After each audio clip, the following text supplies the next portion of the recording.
बोईसर सरकारी अतिक्रमण संदर्भात चौकशी आदेश लागू होऊनही पालघर तहसील रमेश शेंडगे व प्रभारी गटविकास अधिकारी नाले यांच्या पेनातील शाही गोठली की गोठवली.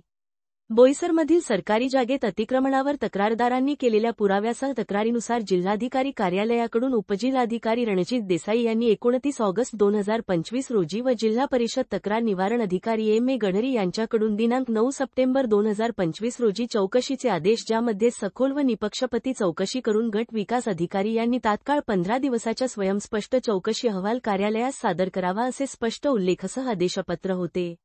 जवळजवळ 2 महिने उलटले तरी अजूनही चौकशी अहवालाला सुरुवात नाही. बहुतेक टपाल कासवाच्या पाठीवर चालत होते की काय म्हणून टपाल पोहोचायला एवढा उशीर झाला की पोचले पण वाचले नाही किंवा वाचून न वाचल्यासारखे केले. नाहीतर कोणत्या मोठ्या आकाचा प्रत्यक्ष अप्रत्यक्ष दबाव.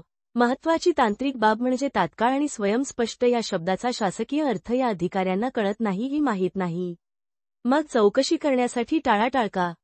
सत्ताधारी पक्षाचे बडे नेते जसे शिवसेना उपजिल्हाध्यक्ष व बोईसर उपसरपंच नीलम संखे व त्यांना साथ देणारे 10 वर्षे सतत बोईसर ग्रामपंचायतला ठाण मांडणारे ग्रामविकास अधिकारी कमलेश संखे यांच्यावर जिल्हाधिकारी कार्यालयातून कारवाई संदर्भात किंवा तात्काळ व स्वयंस्पष्ट चौकशी अहवाल सादर करण्यासाठी आदेश असताना मात्र कमलेश संखे व नीलम संखे यांच्या दबंगशाही पुढे या तपास अधिकाऱ्यांचे हात का कापत आहेत? पेनातील शाई गोठली की गोठवली असे अनेक प्रश्न एकंदरीत सद्य परिस्थितीमध्ये जनतेला पडलेले दिसतात.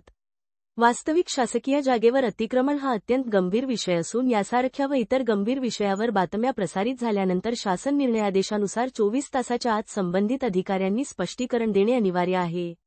परंतु राज्यपालांचे आदेशाचे पालन होताना दिसत नाही ही पत्रकारितेसाठी तसेच शासकीय कार्यप्रणालीच्या अकार्यक्षमतेचे ज्वलंत उदाहरण म्हणावं लागेल.